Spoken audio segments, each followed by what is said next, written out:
South beat நேயர்களுக்கு வணக்கம். நிறைய காலையில் நாம் சிநேகிப்பவர் மூத்த பத்திரிகையாளர் திரு தரசிஷியாம் அவர்கள். வணக்கம் சார். பாலாஜி வணக்கம். 2026 தேர்தல் பல படிப்பினைகளை கொடுத்திருக்கிறதா தான் பார்க்கணும். நிறைய தடுமாற்றங்கள் திராவிட கட்சிகள்கிட்ட இருக்கிறதையும் பார்க்கிறோம். இன்றைக்கு அதிமுக தலைமைச் செயலகத்துல மாவட்ட செயலாளர்கள் கூட்டம் நடைபெற்றுக் கொண்டிருக்கு. எடப்பாடி பழனிசாமி அவர்கள் தலைமையில நடைபெற்றுக் கொண்டிருக்கு. ஆனால் அதுல இரண்டு பிளவுகள் மீண்டும், ஏற்கனவே பல பிளவுகள் இருக்கு அதிமுகல, மீண்டும் ஒரு பிளவை சந்தித்திருக்கு. அது விஜய்னால ஏற்பட்டிருக்கு அப்படின்றதுதான் நம்ம பிரதானமாக பார்க்க வேண்டிய ஒரு விஷயமும் இருக்கு. ஏன்னா எடப்பாடியை சந்திக்காம இன்னொரு தரப்பு போய் அவர் சந்திக்கிறாரு, அதை என்டார்ஸ் பண்றாரு அப்படின்றப்போ அவருக்கு அதுவும் ஒரு காரணமாக அமையுது. இந்த பிரச்சனைகளை நீங்க எப்படி பார்க்குறீங்க? அதிமுகவின் பிளவுக்கு காரணம் அதன் தலைவர்கள் தான். விஜய் ஒரு தூண்டுகோலாக இருந்தாருன்னு வேணா நம்ம வைத்துக் கொள்ளலாம். நீங்க சொன்ன மாதிரி தேர்தல் பல பல படிப்பினைகளை தந்திருக்கிறது, எதிர்பாராத முடிவுகள். ஆனா மெஜாரிட்டி இல்லை. 108 சீட்டு, ஒன்றை கழிச்சிங்கன்னா 107, சபாநாயகரை கழிச்சிங்கன்னா 106. 106ன்னு நீங்க கணக்குல தொடங்குனீங்கன்னா 234 தொகுதியில 128 பிற கட்சிகள்கிட்ட இருக்கு, எல்லா கட்சிகள்டையும் சேர்ந்து. இந்த 128ம் ஏதாவது ஒரு வகையில சட்டமன்ற ஒருங்கிணைப்போடு செயல்பட்டா ஆளுங்கட்சிக்கு பெரிய தொந்தரவு கொடுக்க முடியும். ஆனா கவர்னர் டிலே பண்ணாரு. கவர்னர் டிலே பண்ணிருக்க வேண்டிய அவசியமே இல்லைங்க. என்ன காரணம்னா, நம்ம 96 எம்எல்ஏ வச்சு ஜானகி அம்மாளை முதலமைச்சரா பதவி ஏற்பதற்கு அழைத்தார் அன்றைக்கு ஆளுநர் குரானா. அப்போ எங்க மெஜாரிட்டி போச்சு? 3 வாரம் டைமுங்க. 3 வாரம் டைம் கொடுத்து நீங்க மெஜாரிட்டி நிரூபிங்கன்னாங்க. ஜெயலலிதா ஜானகி தலைமையில் அதிமுகவின் முதல் பிளவு. அதிமுக பிளவை பத்தி டிஸ்கஸ் பண்ணும்போது அது ஞாபகம் வருதுல்ல. ஜானகி அம்மாள் ஜெயலலிதா முதல் பிளவுல ஜெயலலிதா அம்மா அவங்களோட எம்எல்ஏக்கள் 30க்கும் மேற்பட்ட எம்எல்ஏக்களை பாதுகாப்பதற்கு இதே நட்சத்திர ஹோட்டல், இப்ப பாண்டிச்சேரி டூர் மாதிரி அப்போ டூரு ஆர்கனைஸ் பண்ணது யாரு? KKSR என்னாச்சு, திருநாவுக்கரசர் என்னாச்சு, இவங்க தான் போனாங்க. எல்லா எம்எல்ஏக்களையும் பாதுகாத்தார்கள். அதற்கு பிறகு நமக்கு நன்கு தெரிந்த கூவத்தூர். அப்போ ஒரு கட்சியில பிளவு என்பது பல நேரங்களில் தோல்விக்கு பிறகு வரும். பெரிய தலைவர்கள் மரணத்துக்கு பிறகு வரும். எம்ஜிஆர் அவர்கள் மரணத்துக்கு பிறகு வந்தது அது 2 அணி. அப்போ ஒரு அணிக்கு மெஜாரிட்டி இல்லைன்னு எல்லாருக்கும் தெரியுங்க. அவங்களே ஒத்துக்கிட்டது தான் அது. அப்போ என்ன செஞ்சிருக்கணும்? மெஜாரிட்டி இல்லை, ஆட்சி அமைக்க அழைக்க முடியாதுங்கிற ஸ்டாண்டை அன்னைக்கு ஏன் கவர்னர் எடுக்கல? அப்போ வேற கவர்னர் இருந்தாரா? இல்லை வேற ராஜ்பவனா? இல்லை வேற அரசியல் சாசனமா? மத்திய அரசாங்கம் அவங்கவுங்க வசதிக்கு எடுக்கிறாங்க, அதான் அதோட சிக்கல். மத்திய அரசாங்கத்தோட ஏஜென்ட் கவர்னர். அப்போ இவ்வளோ பிரச்சனைக்கு முதல் காரணம் யாருன்னு பார்த்தீங்கன்னா கவர்னர் தான். விஜய் 108 இருக்கும்போது 107 106ங்கிற கணக்கோடையே அவரை தாராளமாக ஆட்சி அமைக்க அழைத்திருக்கலாம். கவர்னர் டிலே பண்ணும்போது இங்க இருக்கிற கட்சிகள் என்ன ஸ்டாண்ட் எடுத்தது? கொலைப்புறம் வழியாக பிஜேபி ஆட்சிக்கு வந்துடும், கவர்னர் ஆட்சி வந்துடும், அதை தவிர்ப்பதற்கு நாங்க ஆதரவு தரோம். 2 எம்எல்ஏ வைத்திருந்த எல்லா கட்சிகளும் ஆதரவு தந்தது. காங்கிரஸ் கட்சி முதலே போய் 5 எம்எல்ஏக்கள் ஆதரவுட்டாங்க. ஸோ அந்த 5 கூட்டினா 111 வருது. இதே 111 எடப்பாடி பழனிசாமி ஆட்சி காலத்தில் இருந்த நம்பர் தாங்க. 122 எம்எல்ஏக்களோட அவர் ஆட்சி பதவி ஏற்றார். அதற்கு பிறகு 18 எம்எல்ஏக்கள் பதவி தகுதி இழப்பு, அவங்க எடப்பாடி பழனிசாமிக்கு ஆதரவு வாபஸ் வாங்கினாங்க. அது இன்னொரு பிளவு. அந்த 18 எம்எல்ஏக்கள் டிடிவி தினகரன் தலைமையில் அணிவகுத்தார்கள். அது பிறகு வெளியில் இருந்த ஓபிஎஸ் உள்ள கொண்டு வந்தாங்க. அப்ப கூட்டி கழிச்சு பாத்தீங்கன்னா 111 தான் இருந்தது. 111 வச்சு ஆட்சி தொடர்ந்து நடத்தக்கூடாது. நியாயமா பார்த்தா கவர்னர் சட்டமன்றத்தை கூட்டி நீங்க பெரும்பான்மையை நிரூபிங்க அப்படின்னு 2017 கட்டளை போட்டாரா? அன்னைக்கு இருந்த பொறுப்பாளுநர் வித்யாசாகர் ராவ். எங்க போட்டாரு? போடவே இல்லைங்க. மெஜாரிட்டியே இல்லாம ஓடிச்சு. வண்டி ஓடிட்டே இருந்தது எடப்பாடி பழனிசாமி வண்டி. 18 எம்எல்ஏ, ஒரு 4 எம்எல்ஏ நடுவுல இயற்கை மரணம். 22 தொகுதிக்கு 1.25 வருஷம் கழிச்சுதான் தேர்தல் வச்சாங்க, இடைத்தேர்தல். 2019 நடந்தது, பொது தேர்தலோட சேர்ந்து. அதுல ஒரு 9 தொகுதி எடப்பாடி பழனிசாமி அவர்கள் ஜெயித்தார்கள். ஒரு மெஜாரிட்டி வந்துச்சு. இதுதான் உண்மை. ஏன்னா திமுகவுக்கு லாபமா முடிஞ்சது. 18 நாள் 22 எம்எல்ஏ வரும்போது இடைத்தேர்தலில் திமுக அதிக இடங்களை பிடிச்சது. ஆனா அவங்களுக்கு மெஜாரிட்டி வரல. அப்படிதான் 2019 இருந்து 2021 வரைக்கும் ஆட்சி நடந்தது. இதுதான் வரலாறு. அப்போ ஆளுநர்கள் தான் மாநிலத்தில் ஏற்படுகிற அரசியல் குழப்பங்களுக்கெல்லாம் பிள்ளையார் சொல்லி போடுறவங்க. அதுக்காக நான் இதை சொல்ல வரேன். கிட்டத்தட்ட எத்தனையோ வருடங்களா இதை பார்த்துட்டு இருக்கிறேன். 80ல வந்து எம்ஜிஆர் ஆட்சி டிஸ்மிஸ் ஆச்சு. ஏன்? அவர் மெஜாரிட்டி இருந்ததுங்க. பாராளுமன்ற தேர்தலில் தோல்வி. இந்திரா காந்தி அம்மா என்ன சொன்னாங்க? மக்களின் நம்பிக்கையை நீங்க இழந்து விட்டீர்கள் அப்படின்னு சொல்லி 9 மாநில அரசுகளை கலைச்சாங்க. அதுல ஒண்ணு எம்ஜிஆர் அரசு. யார் காரணம்? அப்போ டெல்லி தானே. அப்போ குழப்புறதே அங்க மேல இருந்து குழப்புறாங்க. அதைத்தான் நம்ம நல்லா புரிஞ்சுக்கிடணும். சரி, டெல்லி சாவி கொடுக்காம வேலுமணி ஆட மாட்டாரு. டெல்லி சாவி கொடுக்காம எடப்பாடி பழனிசாமியும் ஆட மாட்டாரு. இப்போ டெல்லியோட கருணை பார்வை வந்து 2 பக்கமும் சரிசமமா பாயுது. இல்லைன்னா அவங்க சுவிட்ச் ஆஃப் பண்ணிட்டாங்க. நீ என்ன வேணாலும் பண்ணிக்கன்னு. ஏன்? அதிமுக பலவீனப்பட்டா அந்த இடத்துக்கு பிஜேபி வந்துடும். அவ்வளவுதான். ரொம்ப சிம்பிள் ரீசன் தான் அது. ஒரு கட்சி ஏதாவது ஒரு சரி, தாவேக்கா வந்ததை பிஜேபி எதிர்பார்த்திருக்காது. திமுக அதிமுக இருதுருவ அரசியலாக இருந்தது. அதிமுக திமுக என்கிற இருதுருவ அரசியல இன்னைக்கு மாற்றி 2 கட்சிகளுமே எதிர்கட்சிகளாக அமர்ந்திருக்கிறாங்க. இப்போ அதிமுக யாரை எதிர்த்து களமாட போகிறது? 50 வருடங்களாக திமுக எதிர்த்து களம் கண்ட அதிமுக இன்றைக்கு யாரை எதிர்த்து அரசியல் செய்ய போகிறதுன்ற ஒரு பெரிய கேள்வி இருக்கு. எதிர்கட்சி தலைவராக உதயநிதி வந்துட்டாரு. அவர் தாவைக்கு எதிர்த்து பேச போறாரு. இப்ப எடப்பாடி பழனிசாமியும் தாவைக்காவை தான் எதிர்க்கிறாரு. ஆனால் எடப்பாடி பழனிசாமி மாதிரியே அதிமுக தொண்டர்களும் அதே மனநிலையோடு, இப்ப SP Velumani, C V Shanmugam போன்ற ஆட்களும் அதே மனநிலையோடு தான் விஜய் எதிர்ப்பாருங்களா அப்படின்ற பல கேள்விகள் இருக்கு இல்லையா? அதுல இல்ல, இருதுருவ அரசியல்ங்கிறது ராங். என்ன காரணம்னா, பைப்போலார்னா 2 கொள்கை தான் இருக்க முடியும். அதாவது எங்க காலத்துல 67ல தேசிய கட்சி காங்கிரஸ், மத்தியிலும் மாநிலத்திலும் ஒரே கட்சி ஆட்சியில் இருந்தா தான் நல்லது. இப்ப டபுள் இன்ஜின் சொல்றீங்களே, அதுக்கு 67 விளக்கம் என்னன்னா, மத்தியிலும் மாநிலத்திலும் ஒரே கட்சி ஆட்சியில் இருக்கணுங்கிறது தேசிய அரசியல். மாநில அரசியல் வந்து 49 அண்ணா கட்சி துவங்கி 52 முதல் தேர்தல், 57 தேர்தல 15 சீட்டு பிடிச்சி கொஞ்சம் கொஞ்சமா வளர்ந்து 67ல ஆட்சிக்கு வரும்போது தேசிய அரசியல், மாநில அரசியல் 2 கொள்கை தாங்க. அப்பதான் அது இருதுருவோம். அதுக்கு பிறகு 72ல எம்ஜிஆர் அவர்கள் அதிமுக தொடங்கி 77ல ஆட்சியை பிடித்த பிறகு 2 கட்சி அரசியல் தான் அது. அத ஒரே பருவம் தான். 2மே வந்து திராவிட கொள்கைகள் தான். 2மே திராவிட கட்சி தான். 2 கட்சி இருந்தது. அதாவது இட்லி இல்லைன்னா தோசை, இட்லி இல்லைன்னா தோசை, இவ்வளவுதான். இப்போ 3 கட்சியா வருது. இன்னொரு சாய்ஸ் வருது. உட்கொள்பவர்களுக்கு இட்லியோ தோசையோ பூரியோ ஏதோ ஒரு சாய்ஸ் வந்துருச்சு. 3 கட்சிகளுக்கு இடையில வேறுபாடு ஏதாவது இருக்கா? பெரிய அளவுக்கு இல்ல. அமைச்சர் ராஜ்மோகன் என்னங்க சொல்றாரு? இருமொழி கொள்கை தான் எங்க கொள்கைன்றாரு. நம்ம என்ன சொல்றோம்? அதைத்தானே நம்மளும் சொல்றோம். சரி, 3 கட்சிக்கு இடையிலே வேறுபாடு பெருசா கிடையாதுங்க. பேர்ல மட்டும்தான் வேறுபாடு இருக்கு. மத்திய அரசாங்கத்துக்கு நாங்க அப்படியெல்லாம் ஒண்ணு அடிபணிய மாட்டோம்னு அவர் சொல்றாரு. பிஎம்சி திட்டத்தை எல்லாம் நாங்க டிஸ்கஸ் பண்ணுவோன்றாரு. சோ அவர் சொல்ற எல்லாமே தமிழ்நாட்டின் அடிப்படையான உணர்வுகள் தான். விஜய் சொல்ற எல்லாமுமே தமிழ்நாட்டின் அடிப்படையான உணர்வுகள் தான். அது கூட விஜய்க்கு பிளஸ் பாயிண்டாவும் மாறி இருக்கலாம். இல்ல, அப்படின்னு நம்ம சொல்ல முடியாது. என்ன காரணம்னா, ஆட்சிக்கு வந்திருக்கிறாரு. முதல்ல வந்து ஒரு இனிஷியலா எல்லாருக்குமே வந்து புதிய ஆட்சி வரும்போது புதிய முகங்கள் வந்துருது. பள்ளிக்கல்வித்துறை அமைச்சராக இதுவரைக்கும் பார்த்த முகத்தை மாற்றி இன்னொரு புதிய முகம் வந்து அவர் பேசும்போது அது நல்லா இருக்கு. அவரும் இருமொழி கொள்கை தான் பேசிப்பாருங்க. முந்தைய அமைச்சரும் இவரும் அதான் பேசுவாரு. ஆனா இது வந்து நமக்கு அப்பீலிங்கா இருக்கும். ஒரே ஃபார்முலா தானங்க. கதாநாயகி கதாநாயகனை காதலிக்கிறா, கதாநாயகன் கதாநாயகியை காதலிக்கிறா, நடுவுல வில்லன் வரா. வில்லன் வந்த உடனே எப்படி வந்து 2 பேரும் ஒன்னா சேர்றாங்க. இந்த ஃபார்முலாவை எத்தனை வாட்டி நம்ம திருப்பி பார்த்திருக்கோம். ஆனாலும் படம் பார்த்துட்டு தானே இருக்கோம். ஏன்? புதிய முகங்கள் வந்தா. சரி, பழைய ஹீரோஸை நீங்க நல்லா எடுத்து பாத்தீங்கன்னாக்க ஹீரோயினை மாத்திட்டே இருப்பாங்க. ஒரு காலத்துல வந்து எம்ஜிஆரோட ஹீரோயின் பானுமதியா இருந்தாங்க, அப்புறம் சரோஜா தேவியா இருந்தாங்க, கடைசியில் அதான் வந்தாங்க. எல்லா ஹீரோயினும் இவன் ரஜினிகாந்த் உட்பட நான் சொல்றேன்.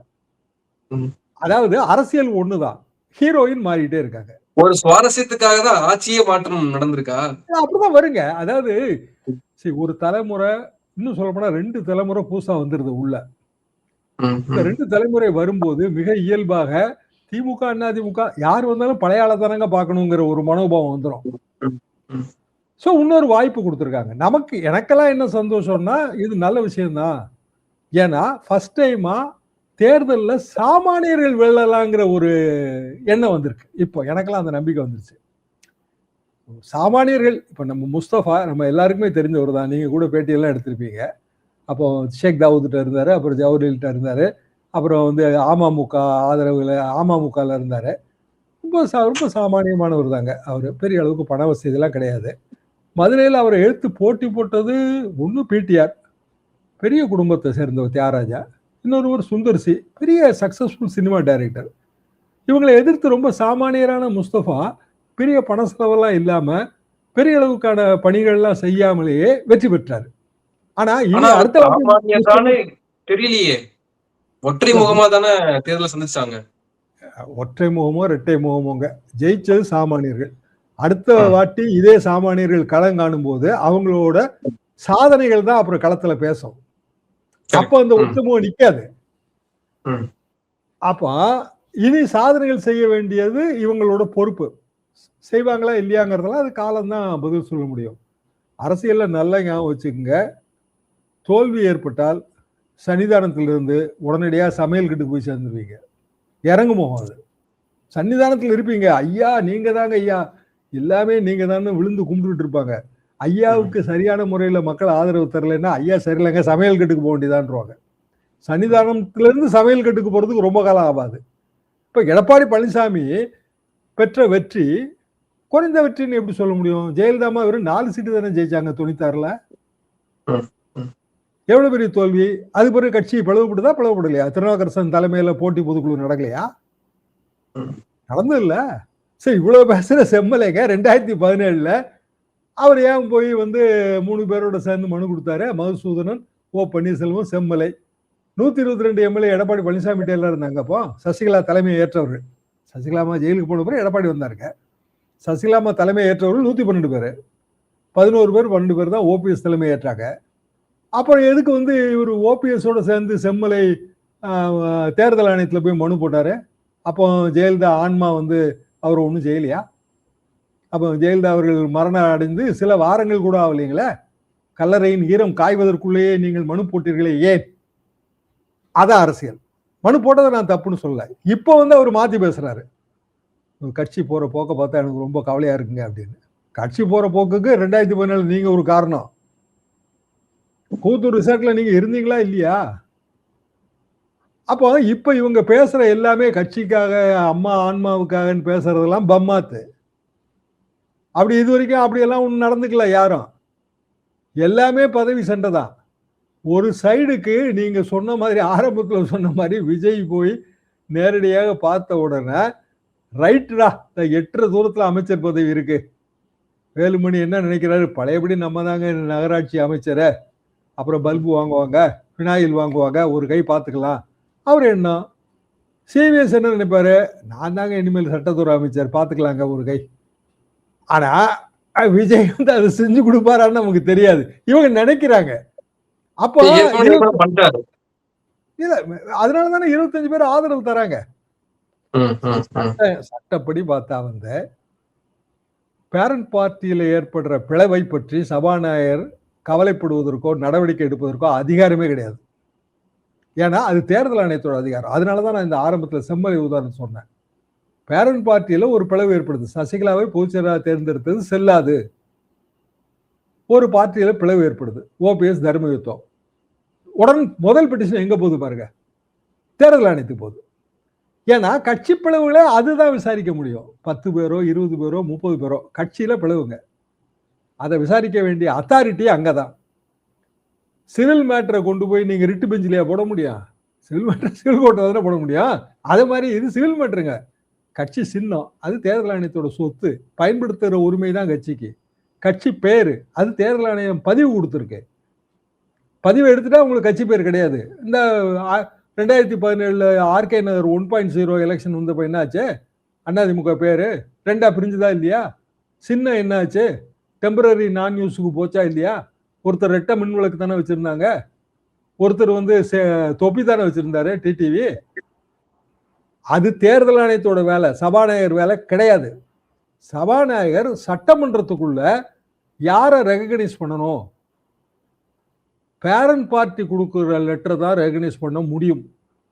இன்னும் சொல்ல போனா ரெகனைஷன் வரைக்குமே அது காத்திருக்காதுங்க. பேரண்ட் பார்ட்டி தங்களுக்குள்ள செலெக்ஷன் பண்ணி முடிச்சிட்டாங்கன்னா அதோட வந்து சட்டமன்ற கட்சி தலைவர், சட்டமன்ற கட்சி உதவி தலைவர், சட்டமன்றத்தில் இருக்கிற கொறடா எல்லாரும் ஆட்டோமேட்டிக்கா வந்துருவாங்க. ஒரு அபிஷியலா, அதாவது சட்டமன்றத்தை நடத்துவதற்கு வசதியாக சட்டமன்ற செயலகத்துக்காக அந்த லெட்டர் கொடுக்கப்படுகிறது. அவ்வளவுதான். இதெல்லாம் நிறைய தீர்ப்பு இருக்கு. அப்ப பேரண்ட் பாடி கொடுத்த லெட்டரை வாங்கி வச்சுக்கிட்டு அவங்களையும் ஒரு லெட்டர் கொடுக்க சொல்லி 2 லெட்டர் இருக்குன்னு சபாநாயகர் சொல்றது தப்பு. 2 லெட்டர் நீங்க வாங்கவே முடியாது. சிங்கிள் லெட்டர் தான் பேரண்ட் பார்ட்டி கொடுக்குற லெட்டர். 2வது தரப்பு போர்க்கொடி உயர்த்துச்சுன்னா தேர்தல் ஆணையத்துக்கு போய் வாங்கிட்டு வரணும். சட்டமன்ற செயலகத்தில் கொடுக்க கூடாது. அப்ப அதுல கொடுத்தா என்ன அர்த்தங்க? முதலமைச்சர் வந்து தூண்டி விடுறாருன்னு ஆயிரும். சபாநாயகர் நடுநிலை பிறல்றாருன்னு ஆயிரும். கோர்ட்டுக்கு மேட்டர் கண்டிப்பா போகும். சபாநாயகருக்கு எதிராலாம் எத்தனையோ கோர்ட்டுகள் எவ்வளவு தடை உத்தரவுலாம் கொடுத்துருக்கு. நம்ம சட்டமன்றத்திலே கொடுத்துருக்காங்க. 2019 ஒரு 3 எம்எல்ஏங்க, கலைச்செல்வன், பிரபு, இவங்கெல்லாம், ரத்தன சபாபதி, 3 பேரு. இந்த 3 பேரும் அதிமுக எம்எல்ஏ. திடீர் 2019 டிடிவிக்கு அவங்க வந்து சப்போர்ட்டா பேசினாங்க. சபாநாயகர் தனபால் உடனே ஒரு நோட்டீஸ் விட்டார், தகுதி இழப்பு அப்படின்னு. அவங்க சுப்ரீம் கோர்ட்டுக்கு போனாங்க. இது எப்படி தகுதி இழப்பு வரும்? அவங்க ஏதாவது ஓட்டு போட்டதா தானே தகுதி இழப்பு வரும். விப்பு எங்க வந்துச்சு? அவங்க பொலிட்டிக்கல் டிஸ்கோர்ஸ் அவ்வளவுதான் இருந்துச்சு. சுப்ரீம் கோர்ட் தடை கொடுத்துருச்சுங்க. கபில் சிபிலோ யாரோ பெரிய ஆள் தான் வாதாடினாங்க. சரி, இதுல இன்னொரு பாயிண்டே இருக்கு. எப்ப வந்து விப்புக்கு எதிராக ஒரு எம்எல்ஏ ஓட்டு போடுறாரோ அந்த நிமிஷமே அவர் தகுதி இழப்பு வந்துருது. ஓட்டு போட்ட உடனே. என்னன்னா அது குற்றம். குற்றம் இழைத்த உடனே தானே உங்களுக்கு எப்போதுமே சட்டம் பாயும். அதுக்கு பிறகு ஒரு 15 நாள் டைம் வந்து சபாநாயகருக்கு எதற்காக கொடுக்கப்பட்டிருக்கு அப்படின்னா அது உறுதிப்படுத்தலாம், இல்லைன்னா மன்னிக்கலாம். பேரண்ட் பார்ட்டி ஒருவேளை சமாதானம் ஆயிடுச்சு, ஐயா அவங்க தகுதி இழப்பு வேண்டாங்க ஐயா, மன்னிச்சிடலாம், நாங்க மன்னிச்சிட்டோம். பேரண்ட் பார்ட்டி மன்னிச்சுட்டா அவ்வளவுதான், சபாநாயகரும் மன்னிச்சுதான் ஆகணும். இல்லைங்க தகுதி இழப்பு ஏற்பட்டுருச்சுன்னு பேரண்ட் பார்ட்டி உறுதியா நினைச்சுன்னா தகுதி இழப்பு ஏற்பட்டுருச்சு. இது வந்து சுப்ரீம் கோர்ட்லயே இது ஒரு தடவை சொல்லியிருக்காங்க. நீ எப்ப குற்றம் இழைச்சியோ அப்பவுமே உனக்கு அவுட்ரான்னு. அது எதுல இருந்து வருதுன்னா லில்லி தாமஸ் வழக்குல இருந்து வருது. லில்லி தாமஸ் வழக்குல வந்து வேற மேட்டர்.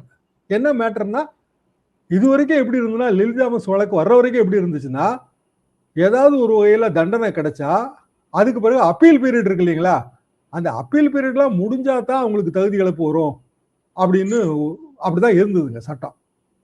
லில்லி தாமஸ் என்ன சொன்னாங்கன்னா, ஏங்க நீங்க குற்றம் இழைச்சு தண்டனை கொடுத்த மறு நிமிஷமே தண்டனை எஃபெக்டுக்கு வந்துருது. அப்புறம் அப்பீல் வரைக்கும் எதுக்கு வெயிட் பண்ணணும்? அப்பீல்ல ஜெயிச்சா திருப்பி பதவிக்கு போலாம். தண்டனை கொடுத்த உடனே பதவி போயிரும்னு அவங்க வாதாடி சுப்ரீம் கோர்ட் ஒத்துக்கிடுச்சு. அதுக்கு பிறகு எல்லாமே நீங்க கோர்ட்ல ஜெயலலிதா அம்மா குற்றவாளின்னு சொன்ன மறு நிமிஷமே அவங்க வந்து கொடியை கழட்ட வேண்டியதான்.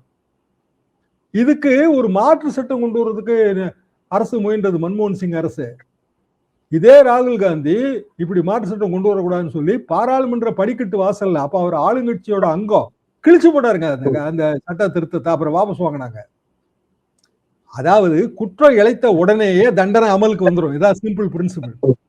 நீங்க எந்த நீதிமன்ற கோட்பாடை வேணாலும் எடுத்து பாருங்க, குற்றம் இழைப்பீங்க, அப்புறம் பைய வந்து உங்களுக்கு வருமா தண்டனை? ஆக இவங்க தகுதி, உண்மையிலேயே தகுதி இழந்துட்டாங்க எம்எல்ஏக்கள். ஆனா சரியான முறையில இது கோர்ட்டுக்கு எடுத்துட்டு போகணும். இவங்க கோர்ட்டுக்கு எடுத்துட்டு போக தயங்குது 2 குரூப்புமே. புரியுது. அதான் ரீசன்ங்க. இதுல சட்ட சிக்கல்கள் இருக்கு. சட்ட ரீதியாக அணுகணும்னா அதுக்கு தீர்வே கிடைக்காது. 2 வருடங்கள் கூட ஆகலாம்ன்றதெல்லாம் பார்க்கிறோம். அதான் செய்யும். அதுக்கு என்ன பண்ண முடியும்? போன தடவை எத்தனை வருஷம் ஆச்சு? 2017 ஏற்பட்ட தாவா எப்ப முடிஞ்சது? 2019 தான் முடிஞ்சது. அதுக்காக சட்டம் வந்து சட்டம் தன் கடமையை செய்யும், ஸ்லோவா செய்யும். அதுக்கு என்ன பண்ண முடியும்? களத்துல எப்படி எடப்பாடி தாக்கு பிடிக்க போறான்னு ஒண்ணு இருக்குல்ல, அதுதான் முக்கியம். அதனாலதான் நான் திருப்பி சொல்றேன், மக்கள் இது எல்லாத்தையும் பார்த்துட்டு இருக்கிறாங்க. சரி, பதவிக்காகத்தான் இதெல்லாம் நடக்குது அப்படின்னு ஜனங்களுக்கு தெரியுமா தெரியாதா? தெரியும். எப்படிங்க தெரியாம இருக்கும்? ஏங்க ஒருத்தன் வந்து இன்ஸ்டாகிராம்லயே வந்து உயிர் வாழ்ந்து ஆட்சியவே மாத்திட்டான். அதை தரங்க சொல்றாங்க, இன்ஸ்டாகிராம்லயே வந்து ஆட்சி மாறிடுச்சு. இப்ப இன்ஸ்டாகிராம்லயே ஆட்சி மாறும்போது பதவிக்காக தான் சண்டை போடுறான்னு இன்ஸ்டாகிராம் மூலமா தெரிஞ்சுக்க மாட்டானா? குழந்தைங்க கேக்குதுங்க. ஏங்க திமுக அரசியல் கத்துக்கிட்டாரு, விஜய்க்கு அரசியல் தெரிஞ்சிருச்சு அப்படின்னு கூட நிறைய பேர் சொல்றாங்க. இப்ப அதிமுக வருது வரத விஜய்க்கு இப்படியும் அரசியல் சொல்றாங்க. தெரியாதுன்னு யூகிச்சது யாரோட தப்புன்னு கேக்குறேன். எப்படி யூகிச்சாங்க எல்லாரும்? விஜய்க்கு அரசியல் தெரியாதுன்னு எப்படி யூகிச்சாங்க? அவர் சினிமா ஸ்டாரா இருக்கும்போது அந்த சினிமா பாலிடிக்ஸையாவது தெரிஞ்சு வச்சிருக்க மாட்டாரா? சினிமா உலகத்துல இருக்கிற அரசியல் தாங்க நிஜ உலகத்திலயும் இருக்கு. அங்க 10 பிளேயர் இருந்தாங்கன்னா இங்க 500 பிளேயர் இருப்பாங்க. அவ்வளவுதானே வித்தியாசம். அங்கேயும் எத்தனையோ ஹீரோக்கள் மோதி இருப்பாங்கல்ல. விஜய் இடத்தை பிடிப்பதற்கு சூர்யா முயற்சி பண்ணிருப்பாரு. சூர்யா இடத்தை பிடிக்க விஜய் முயற்சி பண்ணிருப்பாரு. 2 பேர் இடத்தையும் பிடிக்கிறதுக்கு ரஜினிகாந்த் முயற்சி பண்ணிருப்பாரு. அதெல்லாம் சேர்த்து அஜித் முயற்சி பண்ணிருப்பாரு. இங்க என்னங்க வித்தியாசம்? உதயநிதி, ஸ்டாலின், எடப்பாடி பழனிசாமி, வேலுமணி, தங்கமணி இது எல்லாமே இந்த கேரக்டர்லாம் அப்படியே நீங்க சினிமால போட்டு நிறைய இருக்குன்றீங்க. நிச்சயமாங்க. ஏங்க இடத்தை பிடிக்கிறதாங்க போட்டி. அப்புறம் என்ன சினிமா பாலிடிக்ஸ் வேற பாலிடிக்ஸ்ன்னு. விஜய்க்கு பாலிடிக்ஸ் தெரியும். எனக்கு அது தெரியாம அவர் சக்சஸ்ஃபுல் சினிமா ஹீரோவா இருந்திருக்க முடியாதுல்லங்க. அந்த டெக்னிக்கை இதுல பயன்படுத்துறாரு. அவருக்கு தெரியாதுன்னு நினைச்சது யாரு தப்பு? உங்க தப்பு. இதுல இன்னொரு செய்தி கூடுதலாக இன்றைக்கு செந்தில் பாலாஜியினுடைய வழக்கு மீண்டும் உயிர்ப்பிக்கிறத பார்க்க முடியுது. இடி தமிழக அரசாங்கத்திடமிருந்து அனுமதி கேட்டிருக்காங்க. ஏற்கனவே ஆளுநரிடம் அனுப்பப்பட்டிருந்தது. ஆளுநர் வந்து நீங்க தமிழக அரசிடமே அனுமதி பெற்றுக்கங்க அப்படின்னு சொல்லியிருக்காரு. இப்போ புதிதாக பொறுப்பேற்றிருக்கக்கூடிய தாவேக அரசு, விஜய் தலைமையிலான அரசு அதை பரிசீலனை செய்வாங்களா? நீங்க எப்படி அந்த வழக்கு மேற்கொண்டு எப்படி போகும்னு நினைக்கிறீங்க? செந்தில் பாலாஜியை அரெஸ்ட் பண்ண முடியாதுங்க. ஏன்னா இதே குற்றச்சாட்டுல ஏற்கனவே அரெஸ்ட் ஆயிட்டாரு அவரு. ஆமா. அப்ப இன்னொரு வாட்டி எப்படி பண்ண முடியும்? டபுள் ஜியோபாரிட்டி வராதா? செந்தில் பாலாஜியை அரெஸ்ட் எல்லாம் பண்ண முடியாது. என்ன அனுமதி கேட்கறாங்கன்னா சாங்ஷன். வழக்கு தொடர்றதுக்கு சாங்ஷன் வேணுங்க. பப்ளிக் சர்வெண்ட்டுக்கு சாங்ஷன் வேணும். செந்தில் பாலாஜின்னு இல்ல, ஐஏஎஸ் ஐபிஎஸ் ஆபீசருக்கும் அதே தான். அந்த சாங்ஷன் கொடுக்கறதுக்கு அவங்க கவர்னர் அணுகுனாங்க. கவர்னர் அணுகும் போது அது என்னை கேட்டா அது ஏன் அணுகுனாங்கன்னு தெரியல. ஏன்னா சீஃப் செக்ரட்டரிட்ட போயிருந்திருக்கணும். ஒருவேளை போயிருந்திருப்பாங்க, அவங்க கிட்ட இருந்து அனுமதி வந்திருக்காது போன கவர்மெண்ட்ல. ஏன்னா செந்தில் பாலாஜி போன கவர்மெண்ட்ல இருந்தாரு, முக்கியமானவரா இருந்தாரு. புது கவர்மெண்ட் மாறின உடனே திருப்பி வந்து இவங்க வந்து கவர்மெண்ட் அணுகியிருக்காங்க. கவர்மெண்ட் சாங்ஷன் கொடுத்துரும். கொடுத்த பிறகு என்ன ஆகும்? அது பழைய வழக்கு தானே. ஜாப் ஸ்கேம் வழக்கு பழைய வழக்குங்க. அது இன்னும் சொல்ல போனா ரொம்ப பழைய வழக்கு. ஜெயலலிதா அம்மா காலத்துல நடந்த வழக்கு அது. அந்த வழக்குல அடுத்து வந்த அரசு வந்து இந்த எக்கனாமிக் அஃபேர்ஸ் விங்கு, அப்புறம் வந்து பிற புலனாய்வு துறைகள் வழக்கு பதிவு செஞ்சிச்சு. அதோட அப்படியே நின்று போச்சு. அப்புறம் இடி வந்துச்சு. இடி வந்த உடனே அதுக்குள்ள பணம் இருக்கையா, ரூபா வாங்கிட்டு தானே வேலை போட்டு கொடுத்தாரு. இப்போ இவ்வளோ ரூபா வந்திருக்கு, இல்காட்டன் இது ப்ரொசீட்ஸ் ஆஃப் கிரைம், குற்றம் மூலமாக கிடைத்த பணம், அதனால பிஎம்எல்ஏக்குள்ள வருது அப்படின்னு சொல்லி ஒரு பெரிய அளவுக்கான ஒரு விஷயத்த கொண்டு வந்தாங்க. பிஎம்எல்ஏக்குள்ள வருதா வரலையாலாம் இனிமேல் கோர்ட்டு தான் டிசைட் பண்ணாங்க. பிஎம்எல்ஏ கோர்ட்ல மேட்டர் இருக்கு. அப்போ prevention of money laundering act அதுல நிறைய ப்ரொவிஷன்ஸ் இருக்கு. அந்த ப்ரொவிஷன்ஸ் படி வழக்கு தொடரப்பட்டதா, வழக்கு நடத்த முடியுமா, இந்த வழக்கில் இருக்கிற சாட்சி விசாரணை எப்போ வந்து செந்தில் பாலாஜிக்கு முதல் கட்டம் முடியும்? இப்பதான் முதல் கட்டம் குற்றப்பத்திரிகைக்கே இப்பதான் போறாங்க. அப்ப எப்போ வந்து விசாரணை எல்லாம் முடிஞ்சு சாட்சி எல்லாம் வந்து அதுக்கு பிறகு வேலைக்கு ஆகும்? அது எவ்வளவு வருஷம் வேணாலும் ஆகும். அதுக்கடையில பிஎம்எல்ஏ ஆக்ட்ல எத்தனை திருத்தத்தை சுப்ரீம் கோர்ட் சொல்ல போகுதுன்னு தெரியாது. அப்ப இன்றைய தேதிக்கு தாவேக அரசுக்கு பிற அரசியல் பிரச்சனைகளிலிருந்து கொஞ்சம் திசை திரும்புவதற்கு இது உதவும். செந்தில் பாலாஜி கைது செய்வதற்கு, இல்ல செந்தில் பாலாஜி மீது வழக்கு தொடர்வதற்கு விஜய் உத்தரவு. எல்லாத்தையும் விஜய் விஜய்னு விஜய் மயமாவே ஆக்குறீங்க. நாட்டுல 1008 பிரச்சனை இருக்குங்க, எவனும் கவனிக்க மாட்டேன்றான். காவிரியில தண்ணி வரல, உறவுல ஏறி நேத்திக்கு சன் நியூஸ்ல ஒரு நண்பர், எனக்கு புள்ளி விவரம் தெரியாதுங்க, இத்தனை நாள்ல இத்தனை கொலை நடந்திருக்குங்கன்னு ஒரு புள்ளி விவரம் கொடுத்தாரு. அப்புறம் இன்னைக்கு வந்து ஒரு சர்க்குலர் பார்த்தேன், ₹1 கூட அதிகமா வச்சு விற்க கூடாது, டாஸ்மாக்ல நடவடிக்கை எடுப்போம், பிளைங் ஸ்குவாட் எல்லாம் போய் பிடிங்கன்றாங்க. அவங்க என்ன சொல்றாங்க, டாஸ்மாக் ஊழியர்கள் நாங்க ₹10 ₹20 வாங்கிதாங்க இந்த உடஞ்ச பாட்டில், அப்புறம் சிந்திர பாட்டில், கரண்ட் பில்லே நாங்க தான் கட்டுறோம், அதிகாரிகள் வந்தா போனா காப்பி டிபன் வாங்கி தரோம், விண்டன் போடுறதுக்கு எங்க வண்டி எடுத்துட்டு போறோம், அதுக்கு பெட்ரோல் போட்டுக்கிறோம், ரொம்ப நல்லதா போச்சுங்க, இந்த வேலையெல்லாம் நாங்க செய்ய வேண்டாம், இறக்கு கூலி ஏத்து கூலி மட்டும் கொடுக்க போதும் இந்த வேலையெல்லாம் நாங்க செய்யாமலே விட்டுறோம். நீங்க எப்படி வித்துடுறீங்கன்னு பாப்போன்றான். ஒரு 10 கடைக்கோ 5 கடைக்கோ ஒரே லாரியில கொண்டு வந்து சேர்க்கறாங்க. டக்கு டக்குன்னு இறக்கி வச்சுட்டு போறானுங்க. இவங்க வந்து சொந்த காசை போட்டு உள்ள தூக்கி வைக்கிறாங்க. அதுல உடைஞ்சதெல்லாம் இருக்கு. பாட்டில உடைஞ்சதெல்லாம் இருக்கு. இப்ப அதெல்லாம் இல்ல. நீயே கொண்டு வந்து இறக்கி வச்சுட்டு போப்பான்னா அவ்வளவுதான். லாரிக்காரன் வந்து 2 கடை 3 கடைக்கு தான் அவனால சப்ளை பண்ண முடியுங்க. நீங்க வந்து அடிப்படையில சில விஷயங்களை திருத்தாம எப்படி நீங்க பாட்டிலுக்கு 10 ரூபாய் எக்ஸ்ட்ரா ஒழிப்பீங்கன்னு கேக்குறேன். பாட்டிலுக்கு 20 ரூபாங்க. 10 ரூபா வந்து ஒரு கோர்ட் போட்ட ஆர்டர்ல ஒரு 10 ரூபா இருக்கு ஏற்கனவே. பாட்டிலுக்கு 20 ரூபா ஆக்சுவலா. மலை பிரதேசங்கள்ல பாட்டில் திருப்பி கொடுக்குற ஸ்கீம்ல 10 ரூபா வந்து கோர்ட்டே ஆர்டர் போட்டது அது. அப்போ விஜய் பாட்டு பண்ணாரு பாட்டிலுக்கு 10 ரூபான்னு. ரைட். 10 ரூபாயை கட் பண்ணணும். கண்டிப்பா கொடுக்கூடாது. அப்படின்னா முதல்ல டாஸ்மாகோட நிர்வாகத்தை சீரமைங்க. டாஸ்மாக்ல எம்ப்ளாயி எல்லாம் எப்பங்க வேலைக்கு வந்தாங்க? தலைமைச் செயலக ஊழியர்களை எல்லாம் வந்து ஜெயலலிதா தூக்கி எறிஞ்சாங்க. அந்த இடத்துல தலைமைச் செயலகத்துல டெம்பரரியா ஆள் போட்டாங்க. திருப்பி சமாதானம் ஆகி எல்லாத்தையும் வேலைக்கு எடுத்துட்டாங்க. இந்த டெம்பரரியா இருந்தவங்க எல்லாம் தூக்கி டாஸ்மாக்ல போட்டாங்க. இதான் அவங்களோட வரலாறு. அதுக்கப்புறம் நிறைய பேர் வேலைக்கு எடுத்திருப்பாங்க. ஆரம்ப வரலாறு இதுதாங்க. 2002ல இருந்து அங்க 20 வருஷமா வேலை பார்க்கிறவங்க எல்லாருமே தலைமை செயலகத்துல பெரிய வேலை பார்ப்போம்னு நினைச்சிட்டு போனவங்க. அப்ப அவனுக்கு இருக்கிற குறைகளை நீங்க தீர்க்கணுமா வேண்டாமா? அரசுக்கு வருவாய் கொடுக்கிற ஒரு துறை தானே அது. அரசு துறையில தானே இருக்காங்க. அதை தீர்க்காம நீங்க எப்படி சரி பண்ண முடியும்னு நான் கேட்கிறேன். அப்ப இதை ஏன் வந்து விஜய்கிட்ட சொல்ல மாட்டேன்றாங்க? அவர் பாட்டு பாடினா அது எல்லாமே கரெக்டா நினைக்கிறாங்களா? அதனாலதான் நான் திருப்பி திருப்பி சொல்றேன். எல்லாம் விஜய் விஜய் நீங்க விஜயை சுத்தி வந்தீங்கன்னா நிஜ பிரச்சனையே தெரியாம போயிடும். இல்ல அவரு அம்மா உணவகத்தை சீரமைக்கணும்னு சொன்னதை இன்னைக்கு ஹைலைட்டாவே பேசப்படுது. பாத்தீங்களா, அம்மா உணவகத்தை டச் பண்ணிட்டாரு. நல்ல விஷயம் தாங்க. அது நகர்ப்புற ஏழைகளுக்காக கொண்டு வரப்பட்ட அற்புதமான திட்டம்.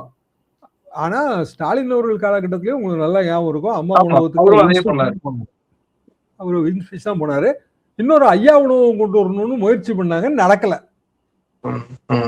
கலைஞர் பேர்ல உணவகம் கொண்டு வரணும்னு முயற்சி பண்ணாங்க, நடக்கல. அம்மா உணவகம் நிர்வாக கோளாறுகள் அதுல இருந்துச்சு. ஃபங்க்ஷனிங் இல்ல. ஆனா ஆர்டர் போட்ட உடனே அம்மா உணவகத்துல எல்லாம் தரமா கிடைக்கணும் அப்படின்னா முதல்ல நீங்க அதுக்கு சிலிண்டர் கொடுங்க. எங்க இருக்கு அவங்களுக்கு சிலிண்டர்? அவங்க கலவசாதம் தாங்க போட்டுட்டு இருக்காங்க. சப்பாத்தி எல்லாம் சுடவே முடியாது. எங்க வியாபார சிலிண்டர் எங்கேயோ போயிருச்சுங்க விலை. ரெகுலரா ஹோட்டல் வச்சிருக்கவனே அவனே பல உணவுப் பொருட்களை கட் பண்ணிட்டான். கிடையாதுங்க. அப்ப அம்மா உணவகத்துக்கு ஆர்டர் போட்டா சரியாயிருமா? அதனாலதான் நான் திருப்பி திருப்பி சொல்றேன், பிராக்டிகல் ரியாலிட்டியே புரியாம விஜய் வந்துட்டாரு, எல்லாமே சரியா போச்சு, அம்மா உணவகத்துக்கு ஆர்டர் போட்டாரு, அப்புறம் டாஸ்மாக்ல 10 ரூபாய் குறைச்சிட்டாரு, எல்லாமே கடைசியில வந்து வெறுமனே பம்மாத்தா தான் முடியும். இது திருப்பியும் ஜனங்க ஏமாற்றம் அடைவாங்க. இது நல்லதா அப்படிங்கிற கேள்விக்கான விடையை விஜய் தான் தேடணும். இந்த தூதி பாடுறவங்களை கூட வச்சிருந்தாலே நம்ம ரொம்ப ஈஸியா சன்னிதானத்திலிருந்து சமையல் கட்டுக்கு போய் சேர்ந்துருவோம். இதுதான் வரலாறு. நன்றி சார். நன்றி. நிறைய விஷயங்களை தெளிவுபடுத்திருக்கீங்க. உங்க நேரத்துக்கு மிக்க நன்றி.